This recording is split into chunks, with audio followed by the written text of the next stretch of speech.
everybody. Thanks for coming. So the next class, we're going to talk a little bit about the advanced systems that are in these cars and why all that scanning tool stuff is becoming an issue. Just the technology that's going out there on the road. But before I start, I'm going to read our little letter again. We have evaluation forms at the front. If you fill out the evaluation, you give them to an NAPDRT staff, they appreciate it. They have a buyer drawing. Make sure to enter for the drawings for a 60-inch TV, $500 cash. Apple Watches or iPads. Drop in the entry form in the pavilion exhibit hall, and parking validation is available at the registration desk.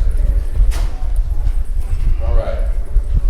So anybody that's been in this business for any amount of time has to know at this point that the cars that they're working on have new features, new safety features. The cars are braking by themselves. They've got cameras up by the rear view mirror. You've got lane detection systems with the car gives you a warning if someone's coming up behind you and you're trying to change. All this stuff is been out there longer than we like to admit. The average age of a car that most body shops are working on is between 1 and 5 years. I'm going to say for the PDR community, it's probably around the same. After it gets to a certain age, they're not so worried about the things intense.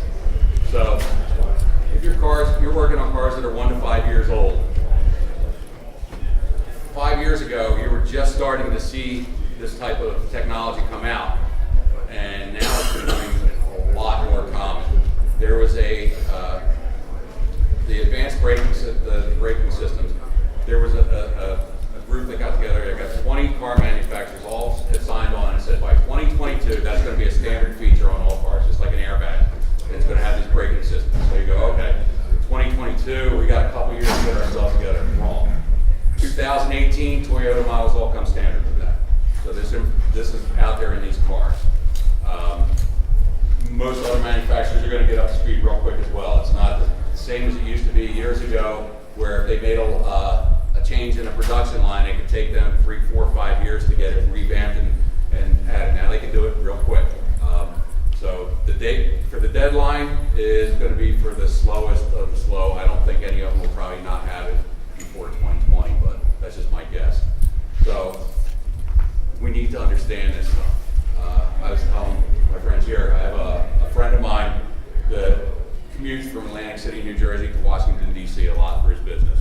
And he just went out this year and he leased a Mercedes S450. He used to drive a Jaguar. It was hard for me to convince him to go over and try out the Mercedes, but he did. He calls me 2 weeks later. He goes, dude, that is so me. Because that car just drove me to Washington, D.C. Because I hit the blinker, it changes lanes. The speed limit changes, the car slows down or speeds up. The technology for these cars, every car manufacturer out there has the technology for an autonomous car that will drive you around.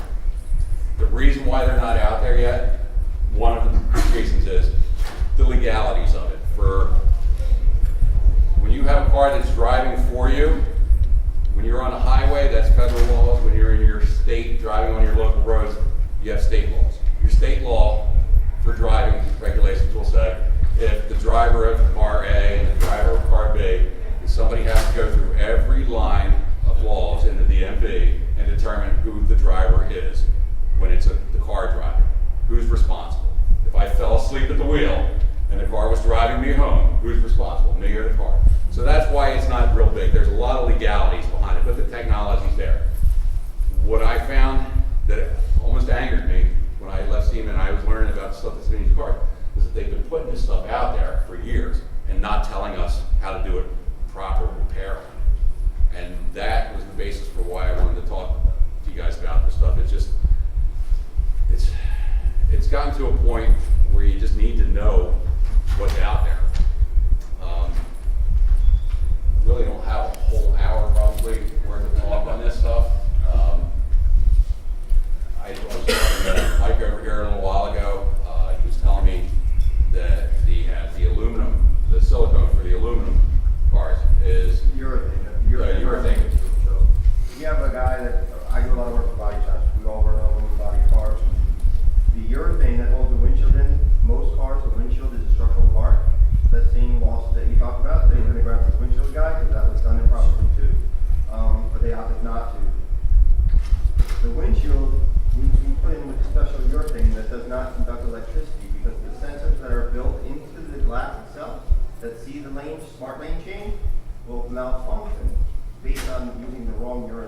So it has to be non-conductive urethane. We all cut out urethane, kind of scary. So what this technology means to us is we have to learn to start doing more research. We have to look at position statements from the manufacturers when we're working on cars at times. And it's a lot of information and it's a little scary to get into, but there's a couple websites, OEM One Stop, ASA, and they'll have a education link. Education link. There should be some. And you can go in there and you can look up if you're getting into a big job and you want to look up something on a car, the proper way to do the procedure. You can go to Hyundai, click on their link. Some of the manufacturers, GM, gives you all the repair information for free. Some of them will charge you, you can get a one-day fee where you pay X amount of dollars and you can access it for the day and look up that particular car, or you can do a lot of Hondas, say, and you want to look up Honda, you can pay for the annual access to that, and then you can go in and check your repair procedures. But when it comes to this technology and all of those sensors, there's a lot of calibrations that need to be done, and I was amazed to find out what goes into these calibrations and how behind the times the whole body shop industry is with some of that. You're going to basically, Hunter did a presentation. Hunter does your alignment systems. So you've got a lot of shops around, maybe your body shop doesn't do their own alignments, they send it over to whoever, whatever. So you're going to basically have two types of calibration systems. You're going to have a static and you're going to have a dynamic. A static calibration is you park the car in a certain area and you have sensors that you're putting around the car and using those sensors for calibration type thing. The representative from Honda, I believe, said that it's 3,200 square feet that you need to do that with no metal toolboxes, no lifts, nothing. That's bigger than this room. Who's got that kind of room in their shop? Nobody. So you have to take calibrations seriously and send it to the dealership and let them do the calibrations because nobody's going to have that space. The other is a dynamic calibration. The F-150, I believe, is a dynamic calibration where you've got to have two people, somebody sitting in the passenger seat with their tool hooked up to the OBD. The driver's got to drive this vehicle for X amount of miles, 10 miles I think it is, 40 miles an hour, staying in the lane, and not stopping to start. And everybody goes, well, how many of you guys have 10 miles of roads around you that you could just drive? So the technology is moving faster than what we got to work with, and it's intimidating. But again, I keep saying, doing something better than nothing. So we need to learn and educate ourselves the best we can on this kind of stuff. I don't have a whole lot of information on this because it's kind of just coming into me. Some guys in this room may be more technically inclined or I'm finding throughout the week that I'm here that so-and-so's worked with Lexus and Toyota for the last 5 or 6 years before they got into and they had a connection. If anybody has information that they think is beneficial to helping us understand what we're dealing with, please share it with somebody. I saw a post on Facebook 2 days ago for a Tesla Model X, I believe it was.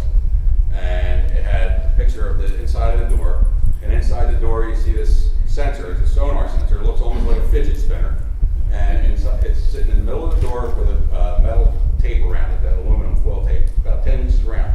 And underneath the picture is a position statement from Tesla that says, you are not allowed to do any dent repair in that area, or within so many inches around that area. If you get a tool in there and you hit that little metal foil or whatever, the whole thing has to be replaced. So I didn't know about this. I would have never known about this, except somebody took it upon themselves that had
scary. I don't know what's about it. I don't know. I'm not a mechanic. I don't want to be. You know, you're still going to have to do something. I mean, that's just a matter of life. And a matter of these cars. These aren't just cars anymore. They're tools. They're safety tools. You know, it's all about the collision, the safety. It's all about that now, not so much just getting us from point A to point B. So we need to be aware as an industry, and not only us, but you know, the body side too. We need to help them be aware because That's what you're gonna find out after sitting through some of these types. You're gonna actually probably know more than some of the body shop technicians that you go in and see on the day-to-day. I've got body shops that call me and ask me about this. How do I do this scan? And I'm like, dude, you're the body shop. Yeah. You know? Yeah. So I mean, and that's my fault because I've been researching it instead of talking to the wife and I'm trying to look at this, and this. So it's overwhelming, yes, but you've got to be able to take that step into trying to educate yourself. I've heard that some manufacturers are recommending that people get their cars scanned about every 6 months. Have you heard anything like that or seen anything about that? I haven't, but it makes sense to have a health check done on your vehicle. It's for their side of things, it's probably just another reason to get you into the service department, your oil change, get a safety check, and make sure everything's working. There's a possible source of that? revenue too. Yeah. Did you say they communicate with manufacturers like the car over? Yeah, that's the other thing, we can touch base on. I forgot that we brought that up in the other one, but we'll touch base for anybody that wasn't in here before. A lot of your cars now talk to the manufacturer.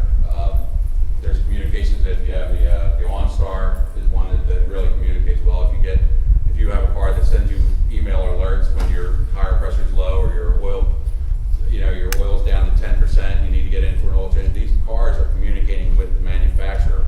So while we're working on them, if we're setting off codes, if we're doing things, that there's that line of communication. It's a little bit of a black box thing going on. And somebody had brought up.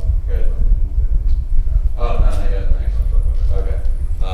And somebody had actually brought up earlier in our first seminar that as these cars become more intelligent and more personalized, the information that's on that black box becomes a personal, what's the word I'm looking for? No, not the digital footprint, it's their personal information. Oh, yeah. Identity. So, yeah, if you're taking information off that computer, you should probably have some kind of a waiver or release of information, let them know that you're collecting.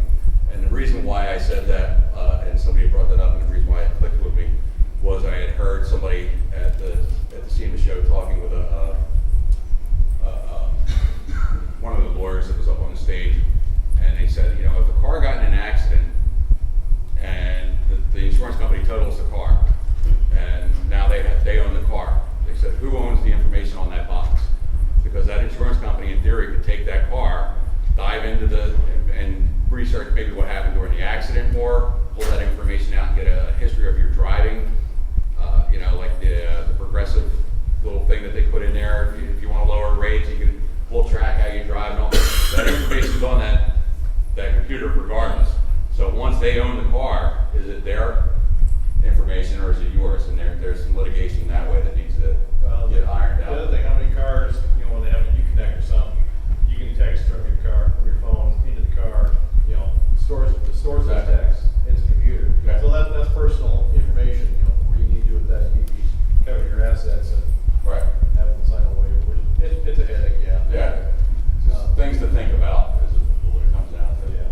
New technology, one thing we talked about the other day, earlier today, dual batteries in passenger vehicles, not just trucks, Cougars, that kind of thing. I ran into a 2018 Caprice just the other day that had a secondary battery in the trunk, tucked in the side, it's a small battery. They're redundant batteries, they're just basically there to hold power in case you get in an accident. You can call OnStar, because if it lost power in the front, it's still got a secondary battery on the other side of the vehicle to have power to keep that to unlock the windows and the doors. So you don't want to just throw your tool inside of a car and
sources for? We do a lot of Facebook groups out there. I mean, there's a dozen Facebook dent groups. If you're not into Facebook, maybe reach out to any PDRT or PDR Nation and just say, look, I got something I want to share, and we'll get it out there.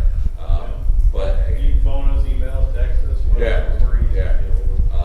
And we're more than hungry for the information because we're doing the best we can to get caught up. We certainly don't want to fall any further behind, and the body shops aren't doing much better than us. Yeah, Mike, you had something.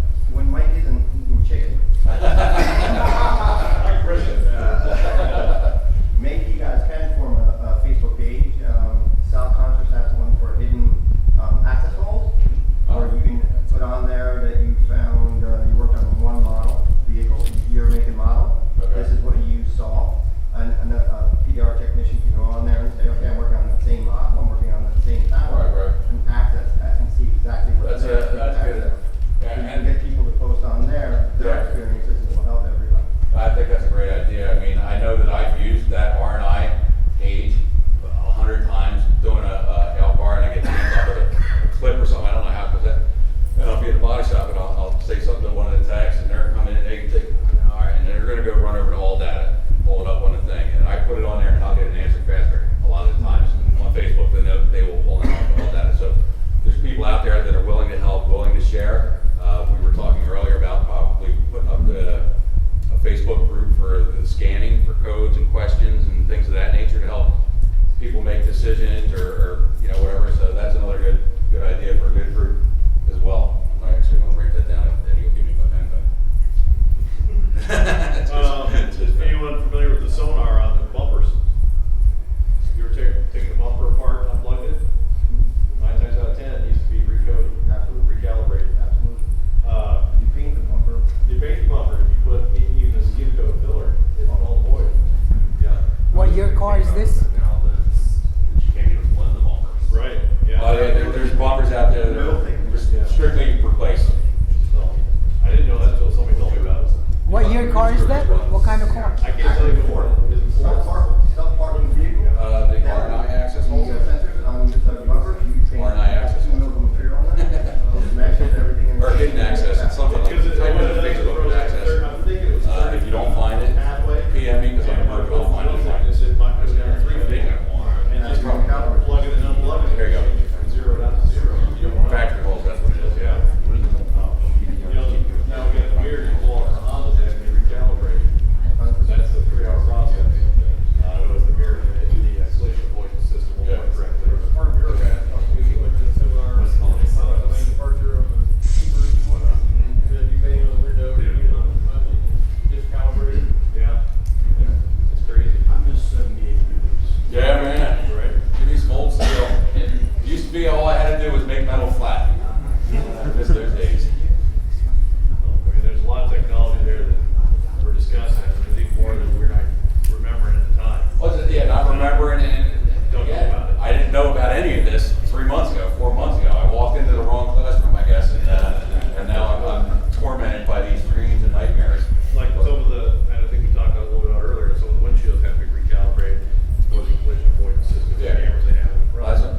I know the last guy that talked to me about that, so the technology's out there, but nobody knows about it overall. They're saying aftermarket glass now can't be used as the OEM, because the position Right. would be a little bit different. Yeah, well, the thickness of the glass. Yeah. Honda's got that in their position. It's got to be a Honda glass. It's perfect for them, because they sell Yeah. parts. Absolutely. Yeah. It's funny that they put that position statement. Well, I've actually heard of cases where, the car's been back to the dealership 3 times because they were having a problem with it, and it turned out to be the windshield that they replaced it with.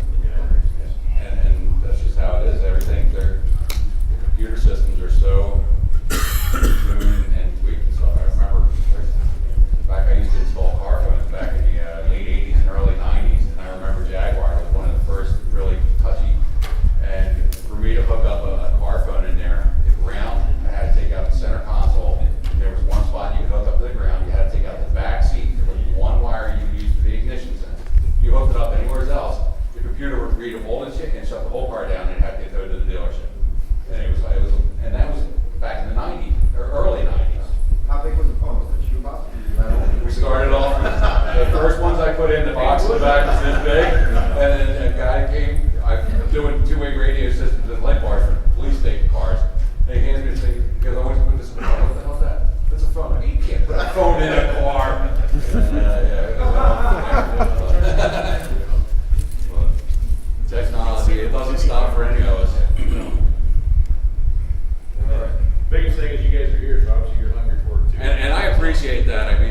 guys showed up to hear and learn a little bit.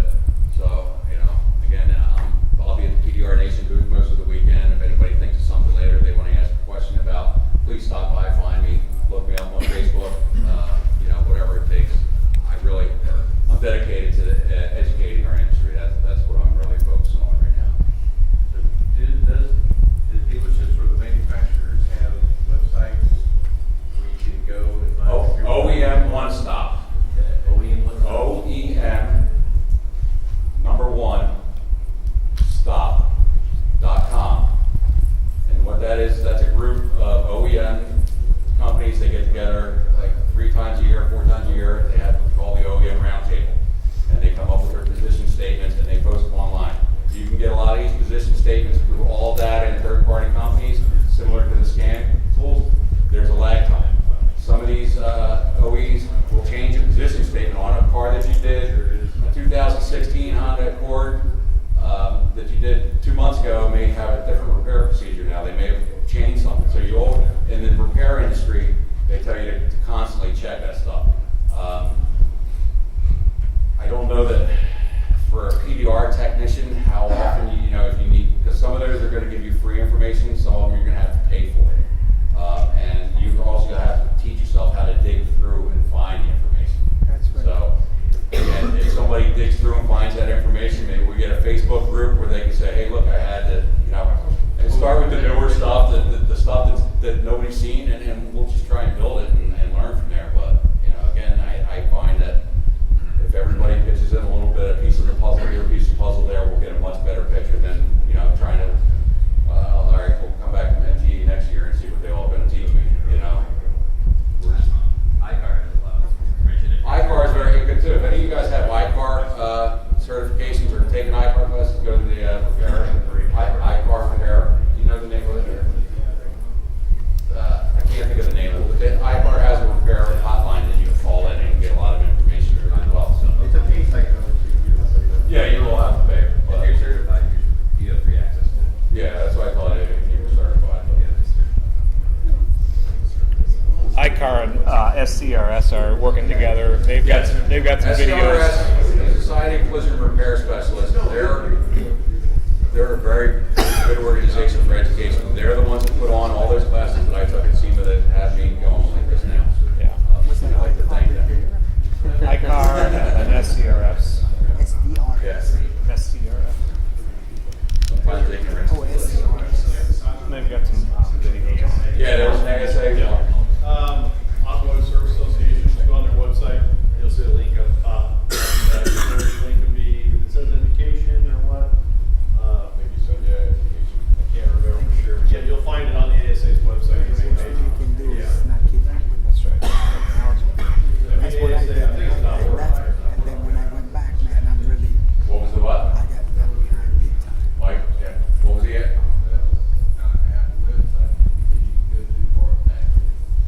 Oh, it's a Facebook group. Facebook, we have, do you do any Facebook? Okay. Okay. If you have access to Facebook, there's a lot of dent groups, PDR groups. We share a lot of information. We fight a lot. We talk about each other. Don't join you. Yeah. But we do have, we have some very helpful groups in there of technicians that are basically there to help you out. And that one, I believe, was PDR factory access holes, I believe. Yeah. How to drill factory access. What is it? Secret, PDR secret PDR access. access holes. PDR What's access. the website for the ASA you were talking about? Factory He says it's the ASA website, you have to find the link for education, I guess, or whatever. Well, I mean, ASA pulled up a whole bunch of weird stuff. Oh, okay. If you knew what it Well, was. you can do it .org. What's that? It's .org. I think it's .org. Okay. ASAshop.org. ASA shop, there you go. Thank you. There you go. I got the link, I can't even remember. Yeah. Yeah, my phone's not working in here. Yeah. I apologize. I'll pull it up on my laptop, I'll have it in the booth, and you can swing by. There you go. We'll find it. You're talking about the one I that- couldn't hear from back Yeah. here.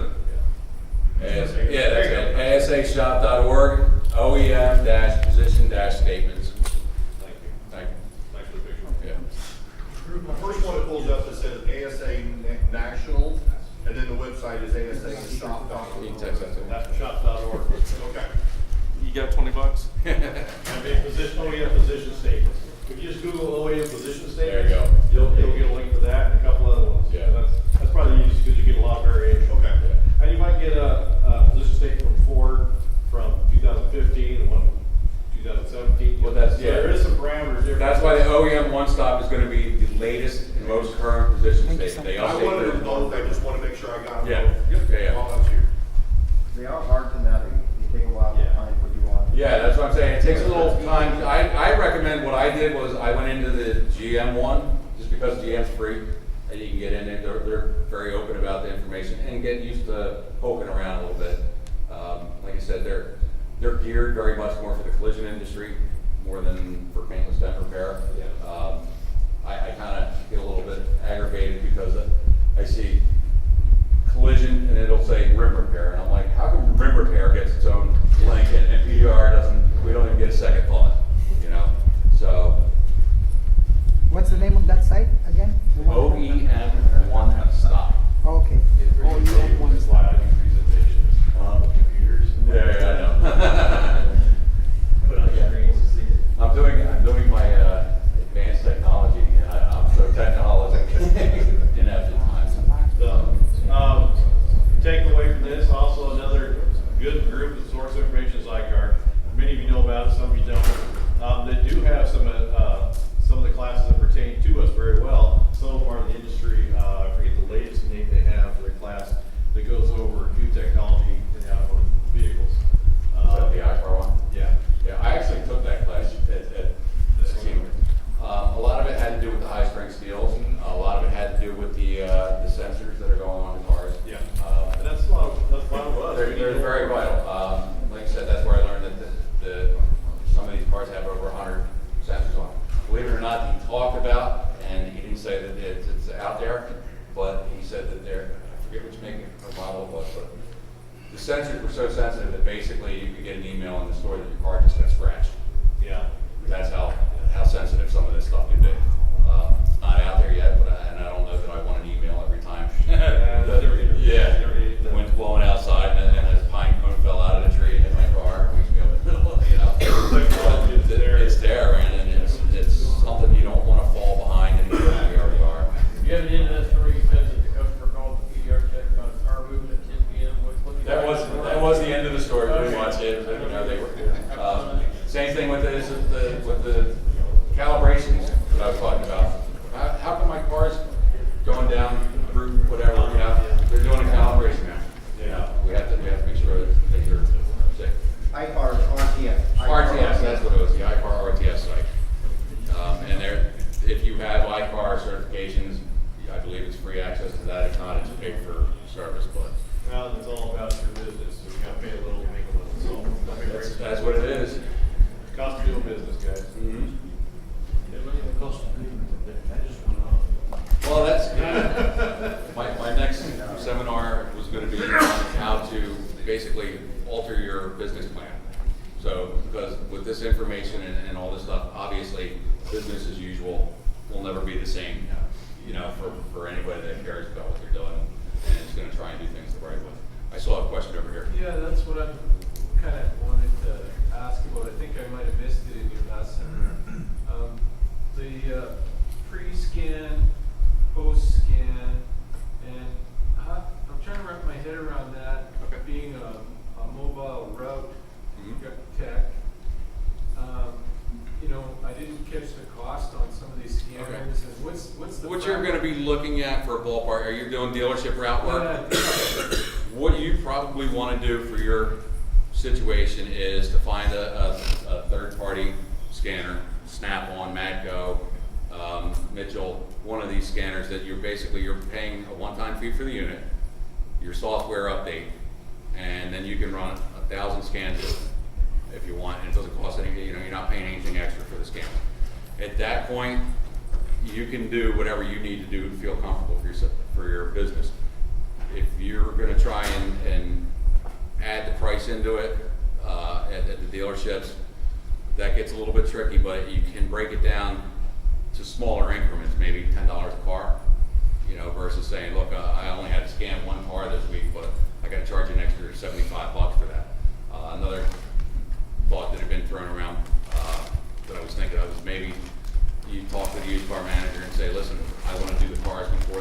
service. And that way, I do what I do, and then service can take and do all the scans and do whatever they have to do back there that make them feel comfortable. You don't have to worry about, you know, putting yourself in more of a liability situation. It's tricky, but So what are you comfortable, what do you want to ask specifically Well, then? I guess I'm trying to wrap my head around, I mean, I'm sure I would get faster at it, but initially, Yeah. what? time-wise, Time it is- takes me about, for the Snap-on unit, for me to run a scan, 10, 15 minutes maximum for it to run through, give me my codes, I hit the save button. If I want to print them out, it's going to take me longer because the model that I got doesn't give me that capability to just hit email. I have to go hook it up to the laptop up to the printer, go to the website, print out and stuff I want to print. So that could take me a little longer, but if you get the right model, like I said, you can email it, it's going to make streamline your process. With my machine, if it's already turned on, I can do a pre, and of course you're not gonna do a pre-post at the same time. Right. So I'll do a pre-scan, that's within 3 minutes. Yeah, If there's a lot of information being downloaded in the machine from the car, if it does have a lot of scans, it might take 5-7 minutes. Right. Typically, figure 15-minute time frame for each. And that, if everything goes smooth, then that should get you pretty close with my unit. And do you need Some to of the lower end units have slower processors, they're gonna take longer. Okay, yeah, the Now, processor. you had mentioned before that, when you, like, say, change the tail light, that you have to reset the unit or recalibrate? No, not necessarily. If you want to run a scan, make sure. The only time you might have to is the F-150 has sensors in there. I believe that's where they put the lane detection sensors. I can't even imagine what they've got in the F-150 now that does the backup for your trailer as well. That's got to be some nice stuff too. But if it has sensors in that unit, similar to the Honda rear view mirrors, that's where your cameras and there's a possibility you may need to. So you might want to think in advance before you go to do your repair. Am I going to take this out? Is it going to be an issue for me if I do take it out? And I'm going to be able to clear codes, or is it going to need to go for calibration afterwards? So kind of a little bit of education, work with things a little bit. At a dealership position, I think you're in a great spot to learn quicker than somebody on the retail side, because you can take that and play with it. You don't have to scan every car unless you're taking something apart. That's when I really recommend it. But you could, at the dealership, have access to a lot more different years, makes and models, and just plug and play and get comfortable with it. The more you use it, the more comfortable you'll get. And I'm slowly getting there. I still have a ton of questions, and I know I can't call my Snap-on guy and get an answer. So that's another reason why I was talking about maybe getting a group together that can help answer questions. I got a question back here. Yeah, on the, say you're saying take tail light out, is it gonna, my thing is it's not gonna throw that code unless you cycle the key on the Nope, tail light. not necessarily true. Not necessarily true.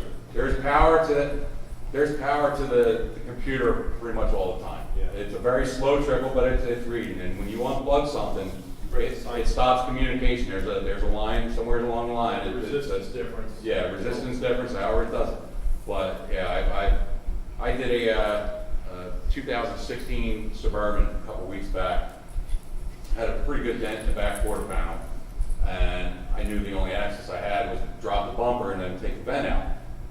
And the tail light gave me, I took that out of the way as well. So I dropped the bumper. I didn't unplug anything. It had all the sensors there, all that stuff. I didn't want to have to worry about any calibration stuff. Hoping I, did the right. But I dropped the bumper, unplugged the tail light, ended up with 3 new codes on it. 2 of them were anti-lock brakes, and 1 was a driver assist code. Now, what was odd about this was a fairly new Suburban. But the guy was telling me what happened that caused the dent was his wife was backing up, and the curb has a little bit of it wasn't just a straight one, it was like a bold curve, and she got up on it a little bit, and it just kissed this telephone pole back there. Because, and I can't figure it out, I got sensors all over the damn thing, cameras, the seat vibrates, I don't know how she hit it.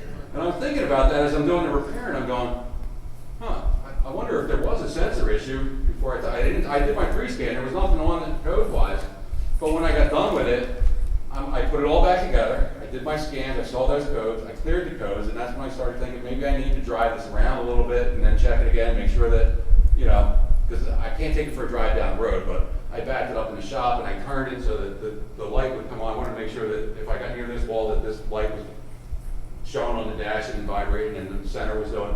And it was skipping around a little bit, and I'm going, I wonder if that was an issue that maybe that's how she hit the thing in the first place, was the, but I'm learning just as much as everybody else is. The more you use it, the more you're gonna learn, the more you'll get comfortable with it. As new as I am, I still know more than half my body shops. You know, and that's the scary part, is that the technology's out there, it's been out there, it comes out 2015, and a week later, somebody wrecks their brand new car, goes in the body shop, got fixed. Who knows how many things they did wrong on that? You know, it's scary, but I don't want to be that guy that did something wrong and have it come back later. I'd rather be the guy that's ahead of the curve, have my body shops going, we trust you. I don't know who the other guy is that's coming in here trying to sell me, but we trust you, you know what you're doing, and you know, it's a selling tool. You know, just knowing a little bit can make it dangerous, but it's a selling tool. Troy, does anybody know if any of the billing software companies like NAPDRT or Recon Pro or any of these guys are going to incorporate any of these scan tools into their system as far as markup charges or being able to have a waiver for your customer to sign type thing? I don't think it's up to them, it's up to me. Yeah. So I added on an empty line. I use AR invoice, and I just do a market line. Yeah, I mean, Everything mine, but I don't see why they would need to worry about it unless more people say something to me, they will. Yeah. It's pretty easy to add just as an open line item. It sounds to me like it's a standard issue though in the industry, and it's gonna be something that they don't wanna change, just like they should be. change. Well, again, just like the guy from Mitchell that was here earlier, we're in the infancy of it. Yeah. Even though we're so far behind, we're just starting to learn it. Wait a minute, we've been doing it wrong for how long? You know, I've said before, like with drilling issues and things like that, that the sensitivity of these cars, they're designed to act very specifically, and they're very sensitive. So one of the other classes, we had a guy in here that said he's been working with Mercedes-Benz, and mentioned that, you know, that drilling a small hole in the top of the door was going to throw off so much stuff that they've even said you can't even wallow out a factory hole. If you're working on it, you wallow it, then it's going to change the airbag time. It's scary stuff. I'm not drilling any more holes, and I'm not here to preach or to try and police the industry that way. But for me, it's a liability issue. I'm not drilling. I'm going to work my ass off on getting better glue pulling, learn more about R&I, because when I'm in a body shop, I've never really found myself in that position where I have to say, I got to drill a hole to get that one. Yeah. You're a body shop. If I can't fix it, you're fixing it. And you have to be okay. It's okay. In our industry, people are starting to get to that point where if they don't want to pay what I want to fix it, I'm just going to let the customer walk. We need to get to that same point with the damage. Okay, it's a ding. I know I can make a couple bucks fixing that, but is it worth me charging to drill a hole in that guy's car? I'm going to tell the guy, look, you're probably better off just living with the ding, or take it to the body shop. But those are your options for me at my point. There's other guys who may take it and say, oh, that's no problem, I'll just drill a hole right here. That's their decision, that's their business. But for me, I'm walking a fine line here, but I don't see drilling as an option anymore. I'm going to do what I can to find other ways to do it. Now, granted, it was an 82 Camaro. There you go. On that line, I was going to say, I don't want it to ever come across that I've never drilled holes and I'm better than it. Right. I have drilled my share of holes. I've done my dealership work, and what I say, whatever I did in the past, that John Eagle lawsuit, that car was out on the road for 4 or 5 years after the repair had been done before it got in that accident, and he came back and played in the ass. Anybody that's been in this business for any amount of time has a legal liability out there driving on the road. You've done stuff improperly, whether you knew it or not, it's out there, it's driving, you can't do anything about it. What you can do is Monday, change the way you do it. Yep. And that's all you can do. Social security number, Yeah. Yes, sir. I got a question about Stanville. Do you know if there's one that will link to your phone where it's like a unit you plug in, but then do everything on your phone via Yeah. But what I've seen, and I haven't physically used it myself, it's not as adaptive as a standalone tool. It doesn't have quite as much information capability, so I can't answer it without actually playing with it a little bit. The ones I've seen have just done OBD. They haven't done so much functional test type products. Is it not going to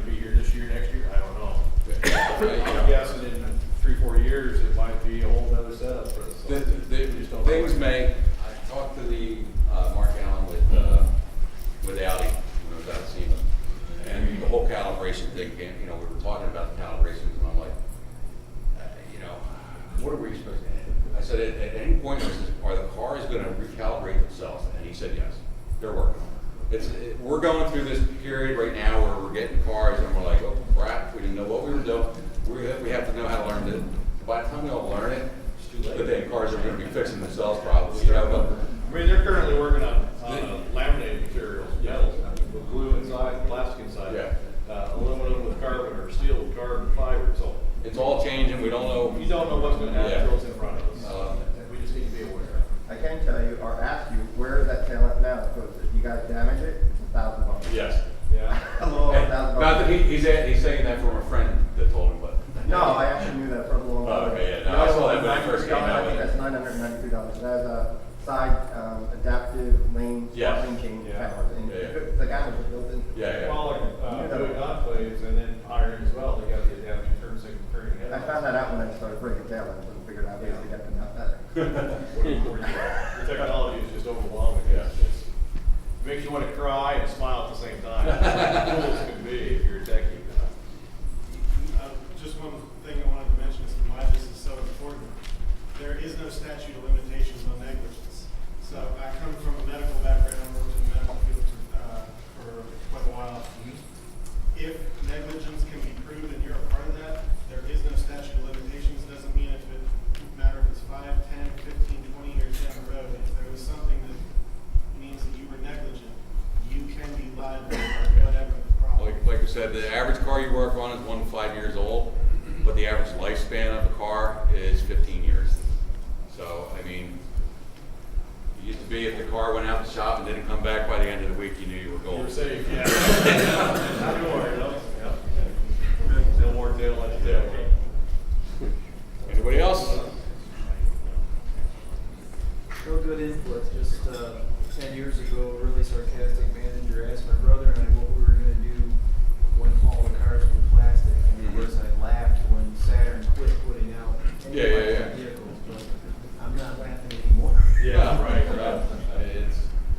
know GM is currently working to do plastic bed sides again, carbon Yeah. fiber. We'll see what that comes, if it does. You know, now they're going to aluminum as well.